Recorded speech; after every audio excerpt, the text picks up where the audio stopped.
وہ ادھر ادھر سے ہوتے نا مینڈک نکل رہے ہوتے. تو مدرسے کے مولانا صاحب ان کے ہاں بیٹی اللہ کی رحمت, لیکن انہوں نے پوسٹ یہ کی کہ میں نے اپنی اس بچی کا نام ہندا بطول رکھا ہے. استغفر اللہ ربی واتوب. جن صاحب نے ہمیں یہ فوٹو بھیجی تھی تو ہم نے انہیں یہ رپلائی کیا تھا کہ ان مولانا صاحب سے کہہ دیجئے گا کہ پھر پوتا یزید ہی آئے گا آپ کی نسل میں. میں ہندا تو یزید کی دادی ہے نا. باقی ہے کہ قسمت اپنی اپنی اور نصیب اپنا اپنا. ہم تو خالق جبار کی اس تقسیم پر بالکل راضی ہیں کہ ہمیں علی و حسن و حسین دے دیجئے اور آپ یزید و حاکم شام اور ابو سفیان رکھ لیجئے. سبحان اللہ سبحان اللہ. یہ تقسیم ہمیں منظور ہے. ہمارے نصیب میں بی بی فاطمہ سلام اللہ علیہا, وہ بی بی خدیجہ سلام اللہ علیہا, وہ بی بی زینب سلام اللہ علیہا, ہمیں دے دیجئے صلوات اللہ وسلام علیہم علیہن. اور آپ ہندا و مرجان اور زرقا کو رکھ لیجئے. کوئی آل مروان پر راضی ہے اور کوئی آل عمران پر راضی ہے. سبحان اللہ سبحان اللہ. کسی کو امیر شام ملا ہے اور کسی کو امیر کائنات ملا ہے. پر محمد والے محمد صلوات. اللہم صلی علی محمد والے محمد وعجل فرجهم. تو اپنا اپنا نصیب. اسی در سے ہمیں نہج البلاغہ کا سرمایہ بھی ملا ہے اور یہیں سے ہمیں صحیفہ سجادیہ کا خزانہ بھی ملا ہے. کیوں چھوڑ کر جائیں اس در سے کسی اور در پر, جو زیارت جامع کبیرہ کے اختتام پر بھی ہے کہ پروردگار اگر محمد اور آل محمد علیہ السلام سے بڑھ کر کوئی اور شفیع ہوتے تو میں انہیں لے کر آتا تیری بارگاہ میں, لیکن ہے نہیں کوئی محمد اور آل محمد سے بڑھ کر شفیع. تو جن دروں سے ہمیں ایسے خزانے ملے, اس عشرے میں نے عرض کیا کہ ہم نے صحیفہ سجادیہ سے ایک انسیت اور محبت پیدا کرنے کی کوشش کی مومنین کے دلوں میں, اور انشاءاللہ کہیں نہ کہیں اس میں مولا نے کامیابی عطا کی کہ جو مومنین کا رسپانس آیا اس سے سمجھ میں آیا کہ کم از کم کہ صحیفہ سجادیہ کو مومنین نے کھولا, اس کے انڈیکس کو دیکھا, کچھ دعاؤں کو پڑھا, کچھ دعائیں یہیں سے جب سنی تو بڑا اچھا لگا اور کم سے کم ترجمے کی حد تک اسے دہرایا. وہ نظارے کہ مکمل صحیفہ سجادیہ کو پڑھنا تو ممکن نہیں تھا ایک عشرے میں. اب تو فقط ایک عاجزانہ نگاہ ڈالنا چاہتے تھے ادب احترام کے ساتھ عقیدت کے ذات صحیفے پر. اور آج بھی میں تبرکن و تیمناً ایک ایسی دعا پڑھ رہا ہوں جو پھر آدھے صفحے کی. اب تک ہمارا ریکارڈ ہی یہ رہا ہے.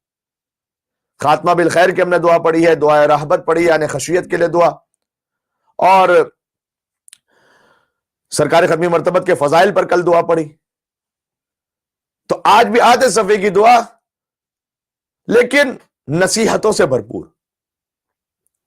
وَقَالَ مِن دُعَائِهِ علیہ السلام اِذَا نُعِیَ إِلَیْهِ مَیِّتٌ, جب کسی کی خبر مرگ کو سنتے میرے مولا کہ فلاں کا انتقال ہو گیا, ہم کہتے ہیں اِنَّا لِلَّهِ وَإِنَّا إِلَیْهِ رَاجِعُونَ, کلمہ استرجاع پڑھنے کی تاکید بھی ہے. تو جب مولا کسی کی موت کی خبر سنتے او ذکر الموت, یا خود ہی موت کو جب اپنی یاد کرتے تو یہ دعا پڑھتے.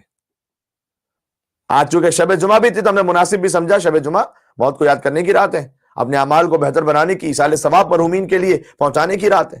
اس مجلس کا ثواب ہدیہ کیجئے اپنے مرحومین کو, بالخصوص جن کے والدین مرحوم ہیں, اور شفا طلب کیجئے انشاءاللہ مریضوں کے لیے اس مجلس امام حسین السلام کی برکت سے.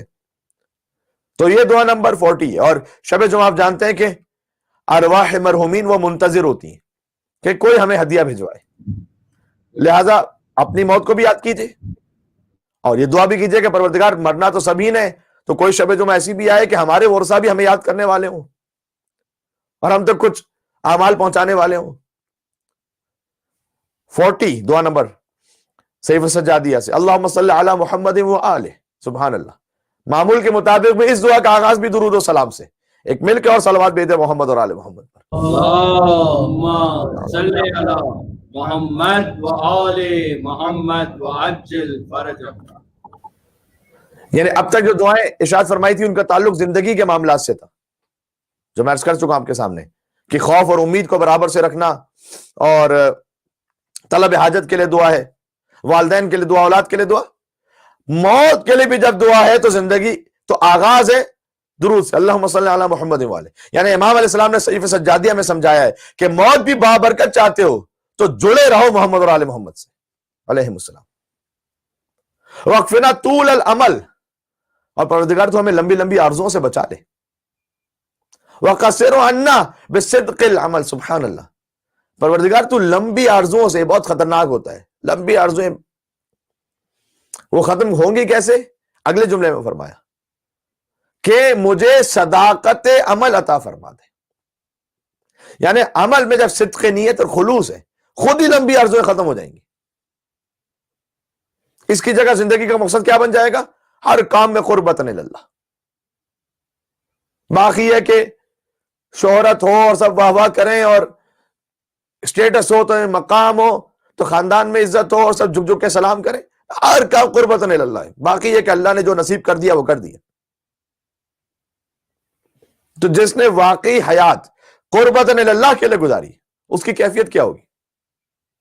اس کی پھر آرزویں لمبی نہیں، وہ یہ کہ خدا راضی ہو جائے بس. پھر امام نے اگلے فقرے میں بیان بھی کر دیا حتی لا نؤمل استمام ساعت بعد ساعت، سبحان اللہ، کہ پروردگار میری زندگی ایسی قربتن الیک ہو، قربتن اللہ یعنی کہ میں ایک لمحے کے بعد دوسرے لمحے کا، ولا استفاء یوم بعد یوم، اور ایک دن کے بعد دوسرے دن کا، ولا اتصال نفس بنفس، اور ایک سانس کے بعد دوسری سانس کا، اور ایک قدم کے بعد دوسرے قدم کی امید ہی نہ رکھو، امید ہی نہ رکھو. میں یہی سمجھو کہ آج آخری دن ہے، بس جتنا اللہ کو راضی کر سکتا ہوں کر لوں. اللہ کو راضی کرنا اللہ کی مخلوق کو راضی کرے. سب سے بڑھ کر اہل بیت اطہار، وہ راضی ہے تو خدا راضی ہے. خدا کی رضا کا معیار اور میزان ہے رضا اہل بیت اطہار علیہ السلام. تو امام علیہ السلام نے کہا کہ پروردگار میری زندگی ایسے گزرے کہ ایک لمحے کے بعد دوسرے لمحے کا میں امیدوار ہی نہ ہوں، بس جو ہے یہ فائنل ہے. اور جب کسی عالم سے پوچھا گیا کہ اگر آپ کو یہ پتہ چل جائے کہ آج آپ کی زندگی کا آخری دن ہے تو کیا کریں گے؟ تو انہوں نے کہا کہ وہی کروں گا کہ جو پچھلے 50 سال سے کر رہا ہوں. تو کہا کیا مطلب؟ کہ ہر دن یہی سمجھتا ہوں کہ میری زندگی کا آخری دن ہے، زندگی گزاری اس طرح سے رہوں. سبحان اللہ. تو پھر اتنا مال جمع کرنا اور اس کے لیے ہوس، اور اس کے لیے کبھی چیٹ، کبھی فراڈ، کبھی وراثت میں دھوکا، نہ فائدہ نہیں ہے نا اس کا. پھر کوئی ہر وقت یہ احساس ہو کہ میں دار بقا میں نہیں ہوں، دار فنا میں ہوں. پھر آگے امام علیہ السلام نے فرمایا کہ اور ہمیں دنیا کے سلمنا من غرور ہے، دنیا کے تو غرور سے بچا لے. ہمیں غرور عربی زبان میں دھوکے کو کہتے ہیں. اردو میں بھی مغرور کو مغرور اسی لیے کہتے ہیں کہ وہ دھوکے میں ہوتا ہے کہ وہ سب سے بڑا ہے. جبکہ قبرستان ایسے لوگوں سے بھرے پڑے جو کہتے تھے کہ ہمارے بغیر تو نظام چل نہیں سکتا، آج منو مٹی خاک میں دبے ہوئے. پروردگار اس دھوکے سے مجھے بچا لے کہ جو کچھ چل رہا ہے میں ہی چلا رہا ہوں. نہ چاہے اب وہ ہر ایک کا اپنا اپنا لیول ہوتا ہے کہ خاندان کو ہی میں چلا رہا ہوں. کسی کو توفیق ملی بھی اللہ کا شکر ادا کرتے ہوئے تو کیا ہی کہنا، لیکن اس کی وجہ سے اس دھوکے میں آ جائے نہ. یہ شکر کا مقام ہے، غرور کا مقام نہیں ہے. چاہے میں ہی فیملی کو چلا رہا ہوں تو چاہے میں ہی کمیونٹی کو چلا رہا ہوں. اور پھر آگے امام علیہ السلام نے کہا کہ شرور دنیا سے محفوظ فرما لے، دنیا کے شر. وَانْصِبِ الْمَوْتَ بَيْنَ أَيْدِينَا نَصْبًا، اور موت میرے سامنے نصب العین ہو، مجھے دیکھنا ہے موت کو. وَلَا تَجَلْ ذِكْرَنَا لَهُ غِبًّا، اور کوئی ایک دن بھی ایسا نہ گزرے کہ جو موت کی یاد سے خالی ہو.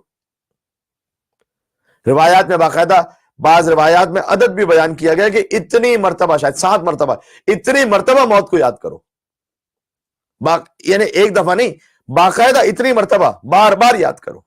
وَاجْعَلْ لَنَا مِنْ صَالِحِ الْأَعْمَالِ عَمَلًا، اور پروردگار مجھے ایسے نیک اعمال کی توفیق عطا فرما دے کہ مجھے یوں محسوس ہو کہ مجھے تیری طرف پلٹنے میں دیر کیوں ہو رہی ہے. یعنی امام السلام کیا سمجھانا چاہ رہے ہیں ہمیں؟ یعنی اپنے اعمال ایسے بنا لو کہ تم تو دل میں یہ سوچنے لگو کہ اتنی دیر کیوں ہو رہی ہے اللہ کی طرف پلٹنے میں، جلدی پلٹوں میں. وہ زہیر قین علیہ السلام کی مثال کے شب عاشور مزاح فرما رہے تھے، اور جب اصحاب امام حسین نے کہا کہ اے زہیر آپ تو بزرگ بھی ہیں اور آپ نے بڑی سنجیدہ زندگی گزاری ہے، اور شب عاشور ہماری آخری رات، موت کی رات ہے یہ، اور آپ اس میں مزاح فرما رہے ہیں۔ اور زہیر قید نے کہا کہ میں اپنے آپ کو گویا میں نقل بالمعنی کر رہا ہوں کہ گویا اپنے اندر سے کوئی انسان سنبھال نہ سکے نا، کسی کو اتنی خوشی ہو کہ میں اتنا خوشی سے سرشار ہوں کہ بس میں جھوم رہا ہوں کہ کل موت آنے والی ہے اور حسین سے ہم ملحق ہونے والے ہیں۔ واہ، سبحان اللہ، سبحان اللہ۔ نعرہ حیدری یا یا علی آل محمد صلوات اللہم اللہ صلی علی محمد وعلی آل محمد۔ محمد و آل محمد وعجل فرجہ۔ سبحان اللہ۔ تو یہ دعا فقط نہیں، یہ تربیت کا ایک حصہ بھی ہے۔ امام علیہ السلام نے فرمایا کہ مجھے ایک ایسے نیک اعمال کی توفیق عطا فرما دے کہ مجھے یوں محسوس ہو کہ تیری طرف پلٹنے میں مجھے لیٹ ہو رہا ہے، یعنی موت کی اتنی طلب ہو جائے۔ اب یہ عالی ترین منزل ہے، یہ مجھے اور آپ سب کو ہمیں سیکھنا ہے۔ میں بھی آپ ہی کی طرح سیکھنے والوں میں سے ہوں بس۔ وَنَحْرِسُ لَهُ عَلَى وَشْكِ اللِّحَاقِ بِكَ، بہت خوبصورت، اور ہمیں جلد سے جلد تیری بارگاہ میں حاضری کے لیے ہماری آرزو بڑھ جائے، اس کی آرزو، حتی یکون الموت مأنسنا الذی نأنس بہ، کہ پروردگار اس حد تک ہمارے لیے موت مانوس ہو جائے کہ وہ ہماری ایک منزل بن جائے، ٹارگٹ بن جائے موت۔ اپنے آپ کو خود مار دینا جائز نہیں ہے، خود اپنے آپ کو ہلاکت میں ڈالنا بھی جائز نہیں ہے، لیکن زندگی ایسے گزری ہو کہ بس موت منزل بن جائے۔ اور پھر امام نے آگے فرمایا کہ بلکہ موت ہمارے لیے الفت کا سامان بن جائے، جس سے انسان سکون اور اطمینان میں آ جائے، اپنی ہر تھکن، ہر مشکل کو انسان سمجھے کہ بس اب یہ ختم، موت اللہ کے پاس، میں چلا ہوں علی سے ملاقات کو۔ جس کی تھی آرزو وہ گھڑی آ گئی۔ نعرہ حیدری یا آل محمد صلوات اللہم اللہ صلی علی محمد وعلی محمد۔ محمد و آل محمد وعجل فرجہ۔ سبحان اللہ۔ سبحان اللہ۔ اور پھر امام علیہ السلام نے آگے فرمایا کہ پروردگار موت کو ایسا عزیز بنا دے ہمارے لیے کہ ہم اس کے قرب کو پسند کریں۔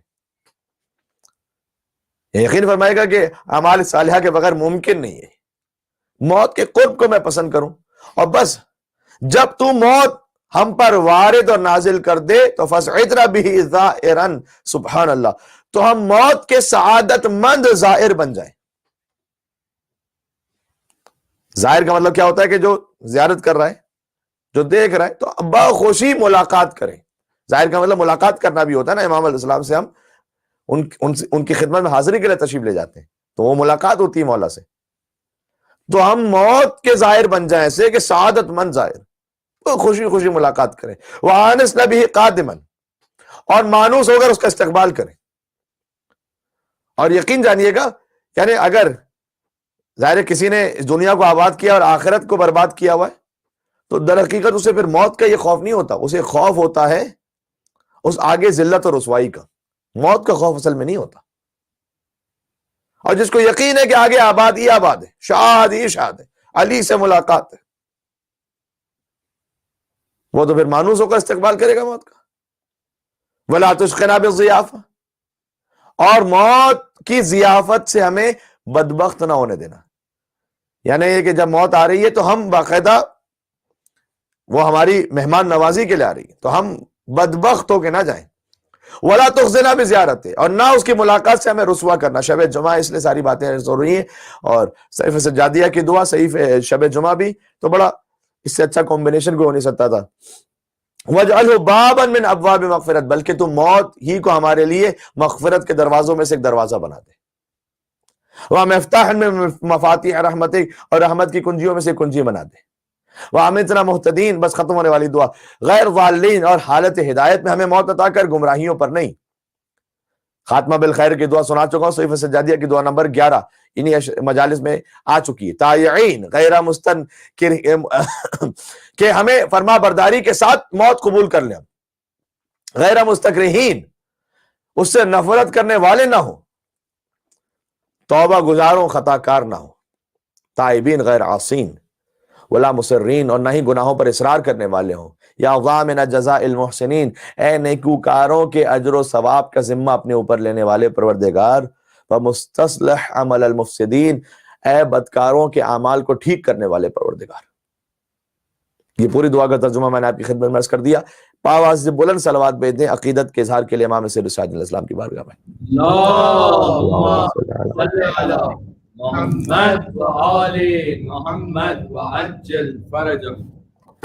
بس ذہن گرامی بقیہ اعمال بھی آپ انجام دے چکے ہوں گے شب جمعہ کے یا انجام دیں گے دنیا کے ڈیفرنٹ ٹائم زونز میں جہاں آپ کہیں دیکھ رہے ہیں اس مجلس کو. تو لہٰذا بہت طولانی گفتگو نہیں کرنا چاہتا. اللہ عز و جل اعمال کو ٹھیک کر دیتا ہے. اس کا ایک وسیلہ خود ائمہ کا حق شفاعت ہے. شفاعت کے ذریعے سے وہ مومنین کے اعمال کو درست کر دیتا ہے اگر انشاءاللہ شفاعت کے قابل اور سبھی مومن انشاءاللہ قابل بنے. بلکہ اللہ عز و جل کا جو نظام ہے وہ ہے ہی رحمت پر مبنی. دیکھیں ایصال ثواب ہم مرحومین کے لیے کرتے ہیں تو اللہ یہ کر سکتا تھا نا کہ جب موت ہو جائے تو اس کے بعد نامہ اعمال بند, اس کے بعد کوئی ثواب نہیں بھجوا سکتا. اس نے ایسا نہیں کیا, اس نے ایصال ثواب کو باقی رکھا. یہ رحمت پر مبنی نظام ہے. حتیٰ اتنا رحمت پر مبنی ہے کہ یہیں پر کوئی دلدلا کے معاملہ ختم ہو جائے. گناہ اگر ہو بھی گئے, خطائیں ہو گئی ہیں, یہیں پر معاملہ. روایت میں ہے کہ ایک روز ایک دشمن امام تھا, وہ پہنچا امام جعفر صادق علیہ السلام کی خدمت میں, اللہم صلی علی محمد وآل محمد, پر محمد وآل محمد. کم سے کم اتنا عقیدت نہیں رکھتا تھا امام سے. تو کہنے لگا کہ اگر آپ کا چاہنے والا کوئی گناہ کر لے تو اس کی عاقبت کیا ہوگی؟ تو امام علیہ السلام نے جواب دیا کہ خداوند متعال اگر اس نے خیر توبہ نہیں کی تو خداوند متعال ایک بیماری میں اسے مبتلا کر دے گا تاکہ بیماری کی تکلیف اس کے گناہوں کا کفارہ بن جائے. تو اس شخص نے پھر پوچھا کہ اگر وہ بیمار نہ بھی ہوا تب؟ اچھا, اس کے پیچھے مقصد کیا تھا؟ وہ جہنم میں پہنچانا چاہتا تھا کہ اگر آپ کا چاہنے والا کوئی گناہ کرے تو بالآخر کہاں جائے گا؟ امام نے کہا دیکھ اللہ اسے ایک بیماری میں مبتلا کر دے گا, بیماری کی تکلیف انشاءاللہ اس کے گناہوں کا کفارہ ہو جائے گا. باقاعدہ احادیث میں بھی آیا ہے کہ جو مفہوم میرے ذہن میں آ رہا ہے اس وقت کہ ایک دن کا بخار 1 سال یا 2 سال کے گناہوں کا کفارہ ہو جاتا ہے اگر انسان صبر کے ساتھ گزار لے, شکوہ نہ کرے. ایک سر درد کتنے کبیرہ کے علاوہ کفارہ ہو جاتا ہے, احادیث موجود ہے اس پر. اب یہ ہے کہ خود کا سر درد, کچھ لوگ ہوتے ہیں دوسروں پہ سر درد پیدا کرتے ہیں, وہ تو پتہ نہیں کتنے کبیرہ گناہوں میں شاید اضافہ کروا دیں. سر درد دوسروں کے لیے نہ بنیے, اپنے لیے اگر سر درد ہو جائے تو انشاءاللہ وہ گناہوں کا کفارہ ہو جائے گا. اور اس میں فیملی کے بھی آپس کے معاملات ہوتے ہیں, کبھی بیوی شوہر کے لیے, شوہر بیوی کے لیے درد سر نہ. اس نے پھر پوچھا اگر بیمار نہ ہو, آپ کہہ رہے ہیں کہ اللہ بیماری دے دے گا تو اس کو گناہوں کا کفارہ, اگر بیمار نہ ہو تو کیا ہے؟ امام علیہ السلام نے کہا کہ پھر اللہ ایک پڑوسی دے دے گا اس کو جو اس کو تکلیف پہنچائے گا, اور پڑوسی کی تکلیف پہنچانے پر یہ چونکہ اس پر صبر کرے گا لہذا گناہوں کا کفارہ ہو جائے گا. کبھی ہوتا ہے ایسا پڑوسی کہ اللہ کہتا ہے کہ پروردگار یہ گھر کیوں مل گیا مجھے, اور پھر وہ شخص کہتا ہے کہ اگر پڑوسی بھی برا نہ ملے اس کو پڑوسی بھی بڑا اچھا مل جائے. اب وہ زبردستی, میں نے کہا نا جہنم میں پہنچانے, ہمیں بھی نہ زبردستی جہنم میں پہنچانے کی کوشش کرنی چاہیے, نہ یہ کہ خوف خدا ختم ہو جائے اور اتنا گناہوں پر جری ہو جائیں کہ ارے یہ سب مولانا کی باتیں ہیں کہ ممبر سے پتہ نہیں کیا گناہ کہتے رہتے ہیں. مولا کے ماننے والے تو کیا ہونے, مولا کے ماننے والے بنیے اور ان کے حکم پر عمل کرنے والے بیلنس اپروچ ہونی چاہیے. بشیر بھی تھے رسول اللہ, نذیر بھی تھے. تو اس نے کہا کہ اگر برا پڑوسی بھی نہ ملا تو پھر کیا ہوگا؟ تو امام علی مقام اسلام نے ارشاد فرمایا کہ اللہ اس کو ایک برا دوست دے دے گا تاکہ وہ دوست جب اس کو تکلیف پہنچائے گا اور تو اس تکلیف سے اس کے گناہوں کا کفارہ ہو جائے گا. اس شخص نے کہا کہ اگر برا دوست بھی نہ ملا تو؟ دیکھیں امام کتنا بچا رہے ہیں. کہا برا دوست بھی نہ ملا تو؟ امام نے کہا کہ اللہ اس کو بری بیوی دے دے گا. ابھی اپنے دماغوں میں آپ نہ سوچیے گا کہ اچھا اللہ نے میرے ساتھ لگتا ہے یہی کیا. کہنے کا مقصد ہے کہ بری بیوی دے دے گا یا برا شوہر دے دے گا, شریک حیات, تاکہ جب وہ اسے تکلیف پہنچائے تو اس کے گناہوں کا کفارہ ہو جائے. اس نے کہا کہ اگر بری بیوی بھی نہ ملے تو؟ وہ بھی اطاعت گزار نیک صالح بیوی ہے. اللہ اکبر. یعنی اب امام علیہ السلام نے پہلے کہا کہ اللہ اس کو بیماری دے دے گا, اس نے کہا کہ نہیں بیماری نہ ملے تو اللہ برا پڑوسی دے دے گا, پڑوسی بھی اچھا ملا تو اللہ برا دوست دے دے گا, دوست بھی اچھا ملا ہے تو اللہ برا شریک حیات دے دے گا. اتنا وہ بھی ڈھیٹ تھا. اس نے کہا کہ اگر برا شریک حیات بھی نہ ملا ہو, امام نے کہا اللہ اسے موت سے پہلے توبہ کی توفیق دے دے گا. ہمارا چاہنے والا نا, موت سے پہلے انشاءاللہ توبہ کی توفیق دے دے گا. اس نے پھر بغض و عناد کے بعد پوچھا کہ اگر موت سے پہلے توبہ کی توفیق بھی نہ مل سکی, یقین امام علی مقام علیہ السلام نے ارشاد فرمایا تیری آنکھوں میں خاک, پھر ہم اس کی شفاعت کریں گے. کیا کہنے, نعرہ حیدری یا علی, جنگل بہار کرتے ہیں نعرہ علی علی, ہم سب کی مشکلوں کو حل کریں, مشکل کشا علی نعرہ حیدری یا علی. محمد صلوات اللہم صلی علی محمد و آل محمد وعجل فرجهم. تو یہ دار رحمت اتنا کھلا ہوا ہے. بس امام علیہ السلام مجھ سے چاہتے ہیں کہ میں اس قابل بن جاؤں, اتنی ظرفیت آ جائے. میں نے ایک مقام پر تقریر میں جملہ عرض کیا تھا کہ علی علیہ السلام نے, اور وہ وائرل بھی کافی ہوا آگے, کہ کبھی کوئی زندگی میں ایسا کام نہیں کیا جس سے ان کے چاہنے والوں کو شرمندگی اٹھانا پڑے. یعنی کیا, علی کا سر کبھی بتوں کے آگے نہیں جھکا. علی نے کبھی نعوذ باللہ اپنی بہن پر ہاتھ نہیں اٹھایا. تاریخ میں جا کے دیکھیے گا یہ کیا کچھ کس نے کیا ہوا ہے. علی کبھی میدان چھوڑ کے بھاگا نہیں. علی نے کبھی بھاگتے ہوئے کا پیچھا بھی نہیں کیا. کیا کہنے, سبحان اللہ سبحان اللہ. علی نے کوئی ایسا کام ہی نہیں کیا کہ ان کے محبین کو شرمندگی اٹھانا پڑے. واہ, سبحان اللہ سبحان اللہ. نہ علی نے کبھی یہ کہا کہ اگر فلاں نہ ہوتا تو میں ہلاک ہو جاتا. واہ واہ واہ, سبحان اللہ سبحان اللہ سبحان اللہ. بے نیاز رب کا بے نیاز نمائندہ علی کو ضرورت ہی نہیں تھی. باقی کہتے رہے کہ اگر علی نہ ہوتے تو ہم ہلاک ہو جاتے. کیا کہنے بھائی, سبحان اللہ. لیکن علی نے کبھی نہیں کہا. تو غور فرمائیے گا, رسول سبحان اللہ, رسول اللہ نے کبھی علی سے کوئی سورہ واپس نہیں لیا کہ آپ اسے پہنچانے کے قابل نہیں ہیں. کیا کہنے, سبحان اللہ. حیدری یا علی. بات واضح ہو رہی. تو کبھی ان کی زندگی میں کوئی ایسا کام ہی نہیں کہ جہاں شرمندگی کو کوئی بات بھی آئے نا. تو ساتھ ہی میں یہ بھی ضروری ہے کہ انشاءاللہ محب بھی ایسا ہو جائے. ہم بہرحال خطا کار گناہ گار ہیں, لیکن کوشش ضرور کر سکتے ہیں کہ ہماری زندگیوں میں بھی ایسا کام نہ ہو کہ جس سے مولا میدان محشر میں جب فرشتے یہ کہیں کہ یہ آپ کا محب تھا, اب آپ کا محب ہے بہرحال, تو ایسا کام نہ کریں کہ شرمندگی اپنے مولا کو دے دیں, چاہے اس دنیا میں حضرت حجت کو, چاہے قیامت میں امیر المومنین کو. عزیزان گرامی, ہم آقا با عبداللہ الحسین علیہ السلام کے ماننے والے ہیں جن کے ناز اٹھائے ہیں رسول اللہ صلی اللہ علیہ وسلم. فقط حسین کے ناز نہیں, حسین کے محبین کے بھی ناز گویا ایک طرح سے کہنا چاہیے. یہی تو بات ہے کہ کوئی روئے تو رولائے تو رونے جیسی شکل بنائے تو جنت واجب. کیا ہے اس کا مطلب؟ سبحان اللہ.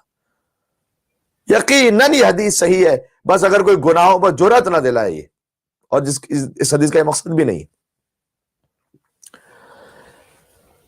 آج شب جمعہ میں تبرکاً ایک بات پیش کرتا ہوں, اور پھر امام حسین علیہ السلام سے متعلق شاید میں نے وعدہ بھی کیا تھا کل کہ میں میر انیس علیہ رحمہ کے کلام سے کچھ مصرے آپ کو سناؤں گا. اور چونکہ شب امام حسین بھی ہے, شب یاد موت بھی, وہ تو بات ہو گئی اس پر, اور شب امام حسین بھی, اور یہیں سے متصل مصائب کہ امام حسین علیہ السلام کے ناز اٹھائے رسول اللہ صلی اللہ علیہ وسلم نے, اس لیے کہ حضور جانتے تھے کہ حسین کا ذکر ہدایت کی ضمانت ہے. عید کے دن جب جنت سے آیا ہوا لباس امام حسین علیہ السلام زیب تن فرما چکے تھے, لباس بھی تو جنت سے آیا تھا, تو اپنے نانا سے فرمائش کیا کی تھی کہ اب مصرے چند سن لیجئے گا. نانا سے فرمائش کر رہا ہے نواسا, لیکن نواسا نانا ہے محمد مصطفیٰ جیسے, اور نواسا ہے حسین جیسا علیہ الصلوۃ والسلام. بولا یہ ہاتھ جوڑ کے دستے خدا کا لال, خدا کے ید اللہ کے بیٹے نا، دستے خدا کا لال، بولا یہ آج جوڑ کے دستے خدا کا لال، حضرت کو برقرار رکھے رب ذوالجلال۔ اب انیس بھی خالص وہ ایک لکھنوی انداز میں حفظ مراتب کا بھی پورا خیال کرتے ہیں اور جذبات کو بھی پورا پہنچاتے ہیں۔ حضرت کو برقرار رکھے رب ذوالجلال، پوشاک یہ پہن کے تو ہم خوش ہوئے کمال، ناکا نہیں ہے کہ جس پہ چڑھے اب یہ ہے ملال۔ اب ناکا بھی تو ہو کوئی، عزت میں ہے بزرگ شرف میں زیادہ ہیں، لڑکے تو سب سوار ہیں اور ہم پیادہ ہیں۔ ہائے ہائے ہائے، عزت و بزرگی میں تو امام حسین السلام سے بڑھ کے کوئی ہے نہیں۔ عزت میں ہے بزرگ شرف میں پیادہ ہیں، لڑکے تو سب سوار ہیں اور ہم پیادہ ہیں۔ پیدل تو عیدگاہ میں جانا ہے ننگو آر، ہم کو بھی آج اونٹ منگا دو تو ہو سوار۔ کہنے لگے حسین سے محبوب کردگار، معلوم اب ہوا یہی غصہ تھا میں نثار۔ تخیل ہے انیس کا، جس میں ایک شائستگی بھی ہے، جس میں ایک وقار بھی ہے۔ کہنے لگے حسین سے محبوب کردگار، معلوم اب ہوا یہی غصہ تھا میں نثار۔ ہاں آپ روٹھتے ہیں تو مشکل سے منتے ہیں، ہائے ہائے۔ ہاں آپ روٹتے ہیں تو مشکل سے منتے ہیں، اچھا سوار ہو جیے ہم اونٹ بنتے ہیں۔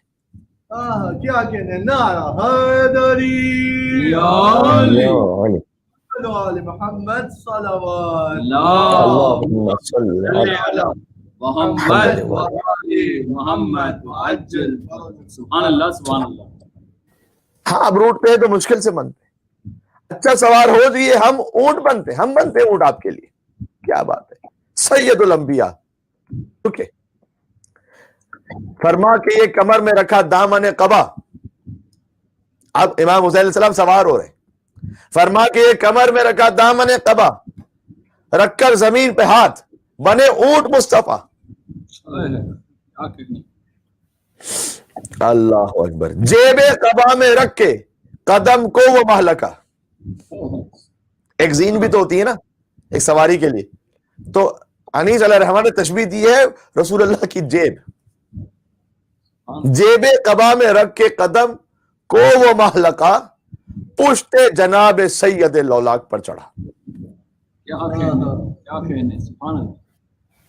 آخری جو بیت ہے وہ اتنا حسین ہے کہ شاید ساری گفتگو اور مجلس ایک طرف اور یہ ایک بیت ایک طرف۔ پشت جناب سید لولاک پر چڑھا، پائے حسین عرش کا سرتاج ہو گیا۔ پائے حسین سرکار ختمی مرتبت کی جیب قبا ہے، کوئی معمولی بات ہے جہاں حضور اپنی نالین کے ساتھ معراج پہ تشریف لے جائیں، وہ جیب قبا حضور کی، اس کی کیا شان ہوگی؟ سدرۃ المنتہا تک پہنچے حضور اپنی چپلوں کے ساتھ، پوری کائنات حضور کی نالین کے نیچے، اس پر حسین موجود ہیں، اس قبا کے اوپر، جیب قبا میں رکھ کے قدم کو وہ مہلکا، پشت جناب سید لولاک پر چڑھا، پائے حسین عرش کا سرتاج ہو گیا، وہ روز عید کا شب معراج ہو گیا۔ نعرہ حیدری پر محمد وآل محمد صلوات۔ اللہم صلی علی محمد وآل محمد وعجل فرجہ۔ سبحان اللہ سبحان اللہ۔ وہ روز عید کا شب معراج ہو گیا۔ بس جار گرامی، یہ ہم نے چند مصرے شب جمعہ کی مناسبت سے عرض کیے کہ اگرچہ کہ شب جمعہ اشعار پڑھنا ویسے مناسب نہیں ہے، سوائے ان اشعار کے کہ جو شان اہل بیت علیہ السلام کو بیان کریں، وہ افضل اور ثواب ہے، اور ذکر امام حسین علیہ السلام بھی ہو جائے اور حضرت امیر علی صلی اللہ علیہ وسلم کی روح کو بھی ایصال ثواب ہو، اور تمام مرحومین کی خدمت میں مجلس کا ثواب عطیہ کرتے ہیں۔ لازمی سی بات ہے کہ شب جمعہ ہے تو مصائب ابا عبداللہ الحسین علیہ السلام کا بیان۔ ابھی عرض کیا کہ وہ حسین جو راکب دوش رسول ہے، وہ کربلا میں ذوالجناح پر ڈگمگا رہا تھا، جس کے لیے لباس جنت سے آئے تھے، اسے لباس شہادت کے نیچے پرانا لباس اس لیے پہننا پڑا کہ ظالم لوٹ کر لے جائیں گے اسے۔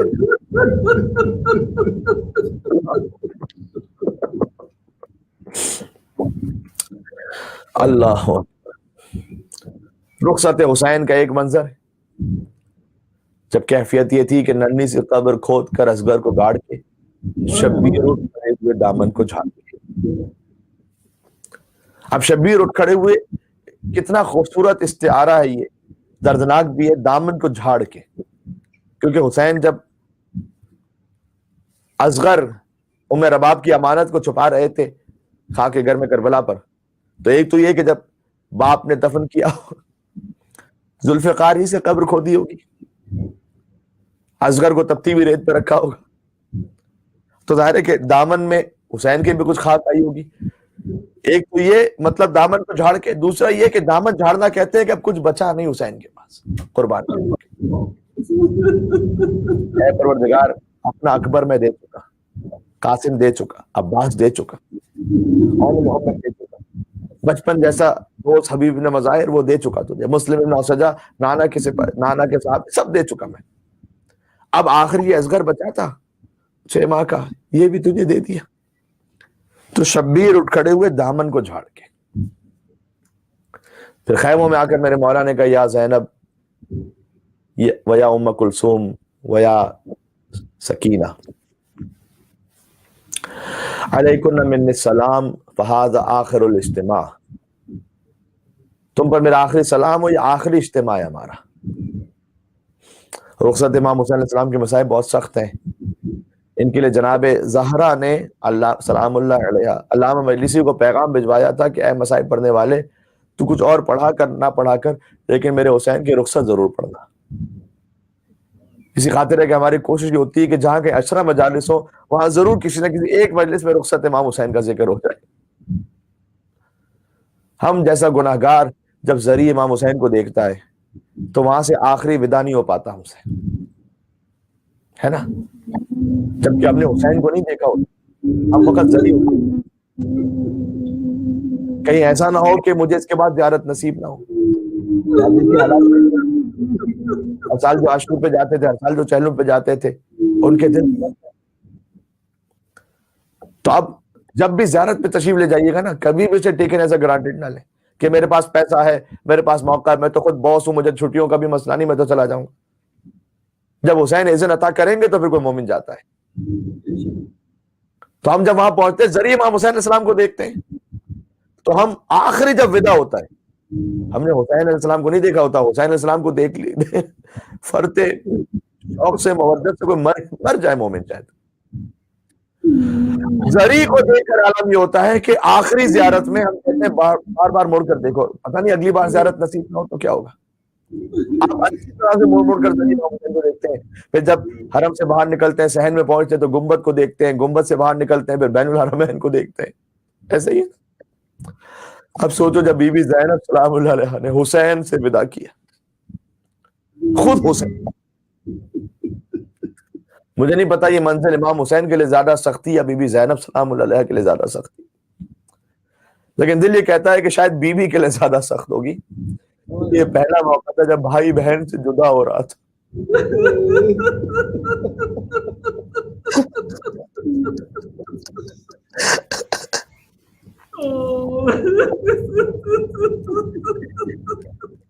امام حسین علیہ السلام اور شہزادی زینب سلام اللہ علیہ ان کا 54 برس کا ساتھ رہے, 54 ایئرس.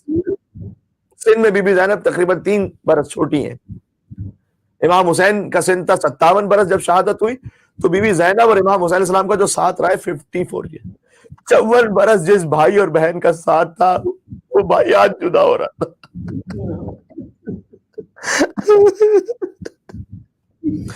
جدائی بہت سخت تھی شہزادی زینب سلام اللہ علیہ کو. بی بی نے تو عبداللہ ابن جعفر طیار سے کہہ دیا تھا کہ جب وہ تشریف لائے تھے کہ اگر آپ مجھے واپس چلنے کے لیے کہنے آئے تو میں آپ کی زوجہ ہوں, میں آپ کے ساتھ چلی جاؤں گی, لیکن زینب حسین سے جدا ہوگی تو زینب کا لاشا ہی یہاں سے جا سکتا ہے, زینب زندہ تو نہیں جا سکتی. وہ بہن کے جو لمحے بھر بھائی سے جدائی کا تصور نہیں کر سکتی تھی, آج وہ بھائی جدا ہو رہا تھا, جدا بھی شہادت کے لیے. اللہ اکبر. بی بی جانتی ہے کہ جب حسین جائیں گے تو پھر کتنی تلواریں ہیں جو پڑنے والی ہیں, کتنے نیزے ہیں جو حسین کے لیے, کم سے کم 30,000 کا لشکر لکھا ہوا ہے کم سے کم, ورنہ 9 لاکھ کا لشکر اور اطراف میں موجود تھا. اب تک ہر مصیبت میں بھیا آپ ساتھ ہوتے تھے ہمارے، لیکن اب یہ بہن اکیلی رہ جائے گی. لیکن اللہ نے صبر زینب سلام اللہ علیہ کے اس منزل پر بھی حسین سے کہا بھیا نہ رو بھیا. مقتل میں لکھا ہوا ہے حسین نے کہا کیف اللہ آپ کی بہن میں کیسے نہ رو، تھوڑی دیر بعد ان بازوؤں میں رسیاں بندھنے والی ہیں.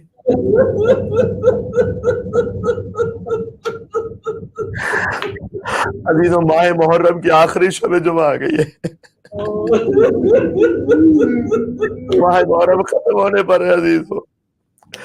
ایسا لگتا ہے چند دنوں ہی کی تو بات تھی کہ ہم نے سہرا کے لال کا فرش ادا بچھایا تھا، ہم نے محرم کا چاند دیکھا تھا، اشرے محرم شروع ہوا تھا، عباس کے مسائل کا ذکر ہوا، اکبر کے مسائل کا ذکر ہوا، شب عاشور آئی، شام غریبہ آئی، ہم نے عاشور کے اعمال کیے تھے. پروردگار محرم آخری شب جمعہ آ گیا جسے محرم ملنا یا نہیں ملنا. عزیزو اپنے محرم کی آخری شب جمعہ سمجھتے ہوئے رو لینا.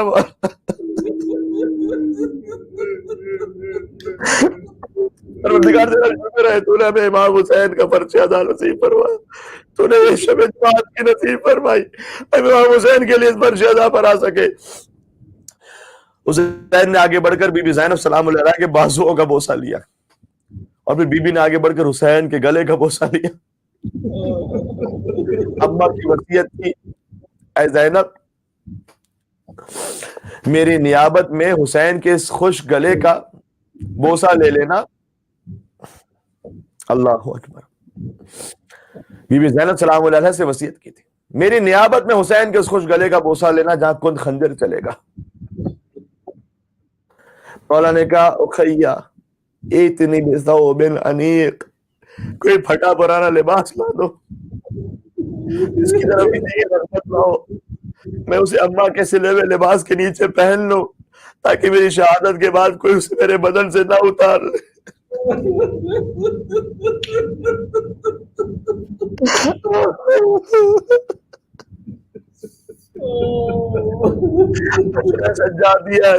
میرا بھی ایمان ہے ماں. سب سے زیادہ جو نقاہت کی جو کیفیت تھی وہ اصل عاشور پر طاری تھی. امام حسین سید سجاد علیہ السلام کے پاس گئے، مولا سجاد آپ کی شہادت کا ذکر ہم نے 3 دن پہلے کیا ہے، آپ کے بابا کو آپ کی شہادت کا پرسہ پیش کیا ہے، لیکن جب آپ اپنے بابا سے جدا ہو رہے تھے کیا کیفیت تھی. حسین پہنچے سید سجاد کے پاس تو حسین کے چہرے پر علی اصغر کا خون تھا. چونکہ اصغر کے خون کو چہرے پر والا تھا نا، لباس پر قاسم اور اکبر کا خون ہوگا. کمر عباس کی شہادت کے بعد ٹوٹ چکی تھی. سجاد نے اپنے بابا کو اس عالم میں دیکھا، کہا این اخی علی، علی اکبر کہاں ہے بابا؟ بابا یہ دوست آپ کے کہاں گئے؟ امام نے کہا بیٹا لیس فی الخیام رجل الا انت وانا، اس خیام میں مردوں میں تیرے اور میرے سوا کوئی نہیں بچا.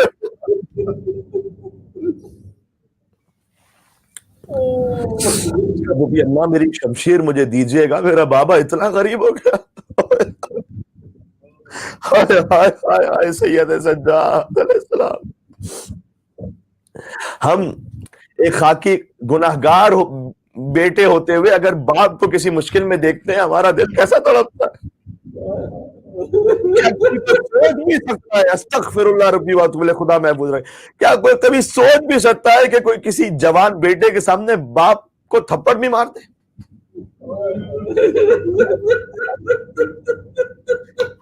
جوان بیٹا مر جائے گا لیکن باپ پر ہاتھ نہیں اٹھنے دے گا.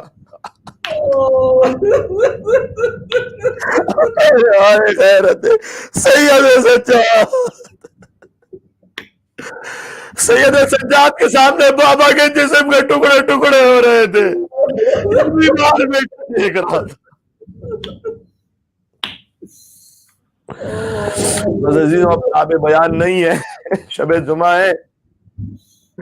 آج شبیر پہ کیا عالم تنہائی ہے، یا نہ بیٹا نہ بھتیجا نہ کوئی بھائی ہے. اور جب سوچیے کہ امام حسین علیہ السلام مقتل میں تشریف لائے، بس عزیزو مقتل سے ایک جملہ پڑھو ختم کر دوں بیان. بقول شاعر کچھ باتیں ہوتی ہیں ایک مصرے میں ایسا درد بھرا بیان ہوتا ہے، برچیاں کھاتے چلے جاتے ہیں تلواروں میں، مار لو پیاسے کو ہے شور ستمگاروں میں، مار لو پیاسے کو ہے شور ستمگاروں میں۔ حیدر کا شعر لڑ رہا تھا، مولا وہ جہاد عظیم الشان، عصر کا ہنگام آ گیا، یا یہ تو النفس المطمئنہ کی صدا گونجی، لوگ تلواریں، نیزے، بھالے، لاٹھیاں اور پتھر لے کر حسین پر ٹوٹ پڑے۔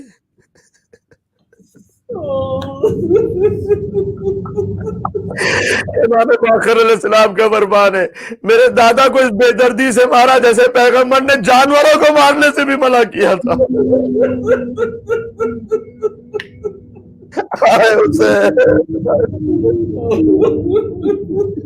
زخمی بازو ہے، کمر خم ہے، بدن میں نہیں تاب، ڈگمگاتے ہیں نکل جاتی ہے قدموں سے رکا، شدت ضعف میں جس جا پہ ٹھہر جاتے ہیں، سینکڑوں تیر ستم تن سے گزر جاتے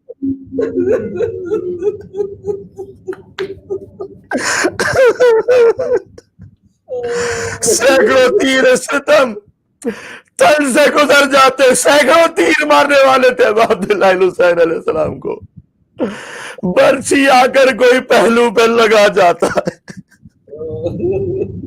کیسے پڑھو عزیز ہو، کیسے پڑھو؟ برچی آ کر کوئی پہلو پہ لگا جاتا ہے، مارتا ہے کوئی نیزہ تو غش آ جاتا ہے۔ کوئی نیزہ مارا، کوئی دور سے تیر مارا، کوئی پہلو پہ برچی مارا۔ یہ حسین اسی فاطمہ کا بیٹا ہے جس کے پہلو پر دروازہ مار کر ظالموں نے برچیاں توڑ دی۔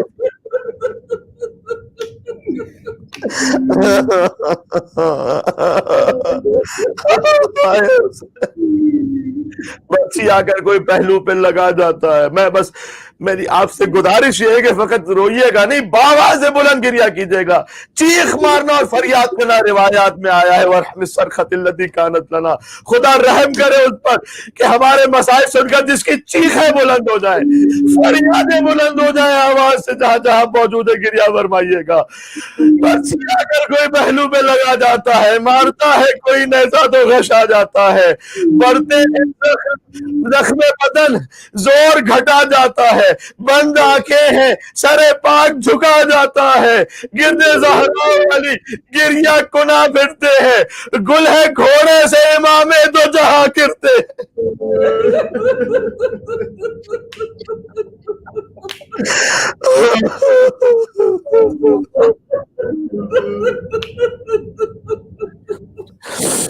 یہ وہ وقت تھا کہ جب بی بی زینب سلام اللہ علیہ خیموں سے باہر تشریف لے آئی۔ کتنا سخت وقت تھا کہ علی کی بیٹی کو مجمع خیار میں آنا پڑا، اور بی بی نے کہا کیونکہ کوئی تیر مار رہا تھا، کوئی نیزہ، کوئی تلوار، سوچو ایک شخص کوئی، ارے کوئی مجرم بھی ہوتا ہے نا کبھی، اور 20 لوگ ایک ساتھ اسے مل کر مانڈے لگے، ہم کہتے ہیں رکو یار ذرا رکو رکو، یہ رسول اللہ کا نوازا تھا، یہ فاطمہ کا لخت جگر تھا، یہ رسول کی زبان چوسنے والا حسین تھا۔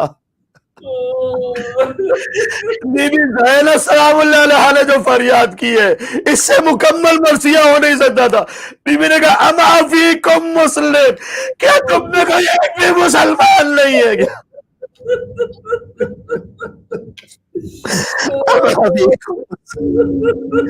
کیا تم میں ایک مسلمان کوئی نہیں؟ میرے بھیا کو نہ مارو، نہ مارو میرے بھیا کو۔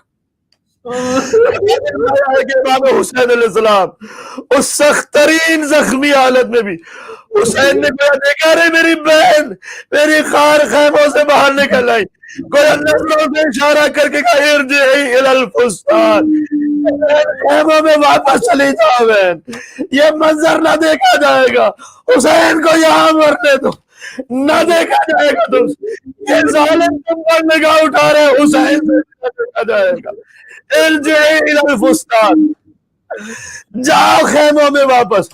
اس لیے کہ حسین جانتے تھے کہ اب کیا ہونے والا ہے. وَالشِّمْرُ جَالِسٌ عَلَى صَدْرِكَ, شمر آپ کے سینے پر سوار ہو گئے. بسم اللہ وباللہ وفی سبیل اللہ وعلی ملت رسول اللہ.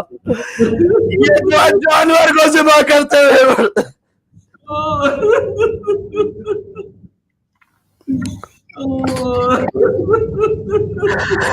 زہرا دیکھ رہی تھی. آخری جملہ کہہ دیتا ہوں, اللہ جانے میں بھی اس لیے پڑھتا جا رہا ہوں کہ شب جمعہ محرم کی آخری شب جمعہ ہے.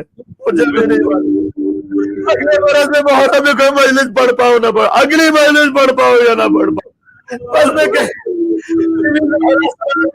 دیکھ رہی تھی اس منظر کو. حسین کٹتے گئے, ہر شہید کا لاشا حسین لائے. حسین کی خبر شہادت کون لاتا؟ ذوالجلال واپس پلٹا, اپنی بے زبانی سے بیویوں سے کہہ رہا تھا زہرا قریب لاش پسر خاک اڑاتی ہے, ارے خیموں میں جاؤ لوٹنے کا فوج آتی.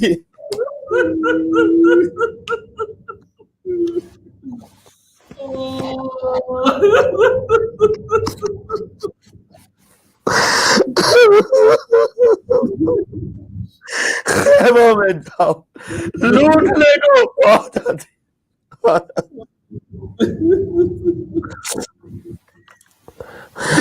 آج بھی زینب کی آتی ہے صدا بھائی حسین, تیرا چہرہ تیری آنکھیں بھول کر بھائی حسین. دور افتادہ سفر سے جب کبھی میں نے نوے ٹھنڈا پانی پیا بس تیری یاد آئی حسین. آج بھی تلے زینبیہ پر ہی جملہ لکھا ہوا ہے. جب بی بی نے بھائی کا گلا کٹتے ہوئے دیکھا, کنانا صلی علیکہ ملائکۃ السماء, آپ پر آسمان کے ملائکہ نے نماز پڑھی. وہذا حسین الفلار مسلوب الامامہ مقطع الاعضاء, جس کے اعضاء کٹ چکے ہیں یہ آپ کا حسین ہے, امامہ چھینا جا.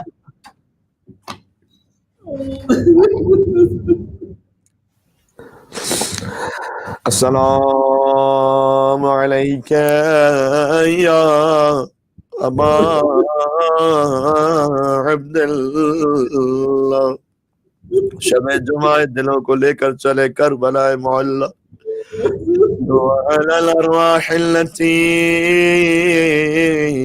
حلت مثناک, علیک منی سلام اللہ ابدا ما بقی وبقي الليل والنهار ولا جعله الله آخر العهد مني لزيارتكم. السلام على الحسین, سب مل کے کہہ دے السلام على الحسین وعلى علي بن الحسين وعلى أولاد الحسين وعلى أصحاب الحسين. جزاك الله.